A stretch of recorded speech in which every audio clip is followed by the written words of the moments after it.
Baik, bismillahirrahmanirrahim. Assalamualaikum warahmatullahi wabarakatuh. Teman-teman sekalian, bagaimana kabarnya pada pagi hari ini?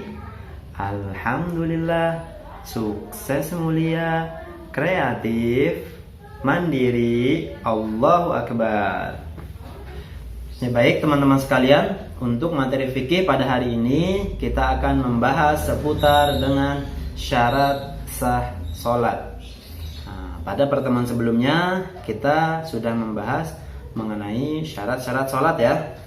Untuk hari ini kita akan membahas seputar syarat sah sholat. Syarat sah sholat ada 5 perkara.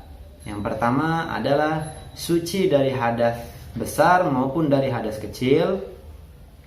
Yang kedua, menutup aurat. Kemudian yang ketiga, suci badan, pakaian, dan tempat sholat. Kemudian yang keempat, menghadap kiblat. Dan yang kelima, mengetahui masuknya waktu sholat. Ustaz ulang lagi, syarat sah sholat ada 5 perkara. Yang pertama adalah suci dari hadas, baik hadas besar maupun hadas kecil. Kemudian yang kedua, menutup aurat. Kemudian yang ketiga, suci badan, pakaian, dan tempat sholat. Kemudian yang keempat, menghadap kiblat. Dan yang terakhir, yang kelima adalah mengetahui masuknya waktu sholat. Ya baik teman-teman sekalian, sekarang kita akan membahas satu persatu mengenai syarat-syarat sah sholat. Ustaz ulang lagi ya, supaya teman-teman bisa lebih hafal dan lebih faham. Syarat sah sholat ada 5. Yang pertama, suci dari hadas, baik hadas besar maupun hadas kecil.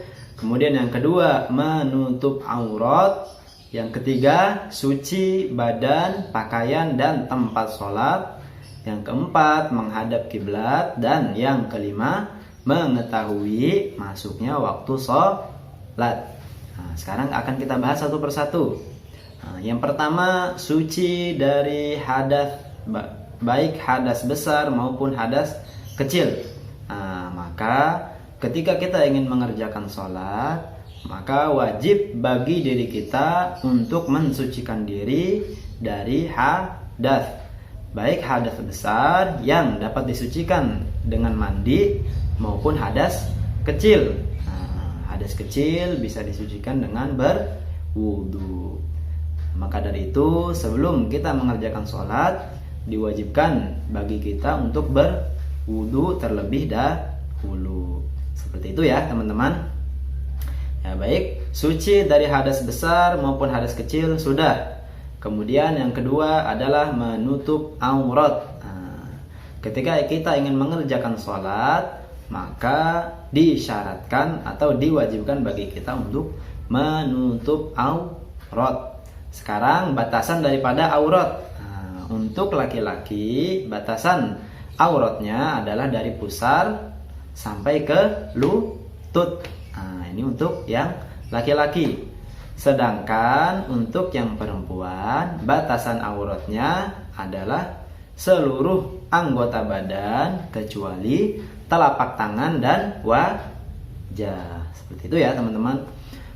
Maka untuk yang laki-laki ketika ingin mengerjakan sholat, maka tidak diperbolehkan menggunakan celana yang pendek atau menggunakan celana yang bagian lututnya dapat terlihat. Tidak boleh ya teman-teman, harus menggunakan celana panjang supaya aurat dari laki-laki bisa tertutup.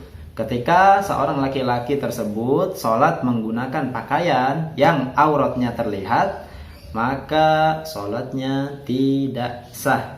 Karena syarat-syarat sholat ataupun syarat sahnya sholat itu tidak terpenuhi, yakni auratnya terlihat. Seperti itu ya teman-teman.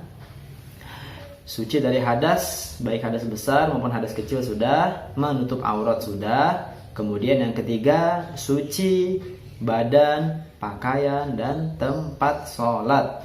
Nah, jadi ketika kita ingin mengerjakan sholat, yang perlu diperhatikan dari diri kita adalah anggota badan kita terlebih dahulu. Nah, kita cari di anggota badan kita apakah sudah bersih ataupun masih ada kotoran. Nah, ketika ada kotoran maka dibersihkan terlebih dahulu.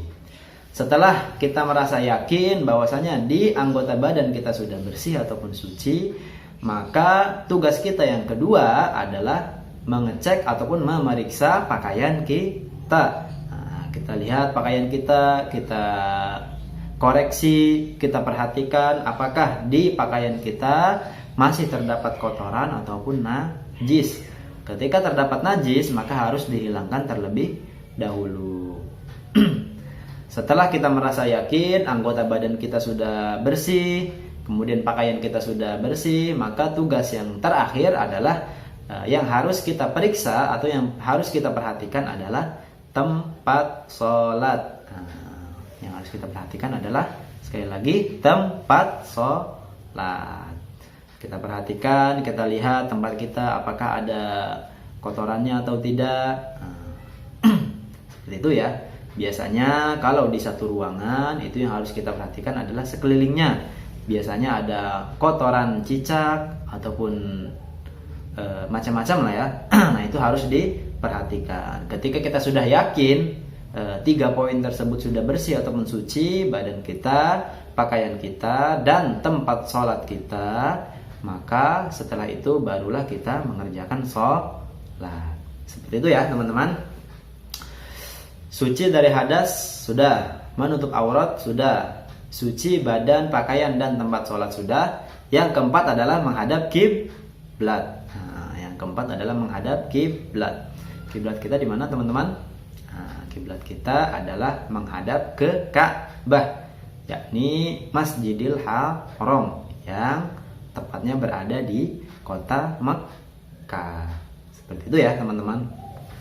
Untuk menghadap kiblat insya Allah mudah ya, karena di setiap masjid kita ataupun musola kita sudah diarahkan daripada menghadap kiblat ya, baik dari bangunannya ataupun dari sejadahnya. Jadi kita tinggal hanya mengikuti sesuatu yang sudah ada. Kurang lebih seperti itu ya teman-teman.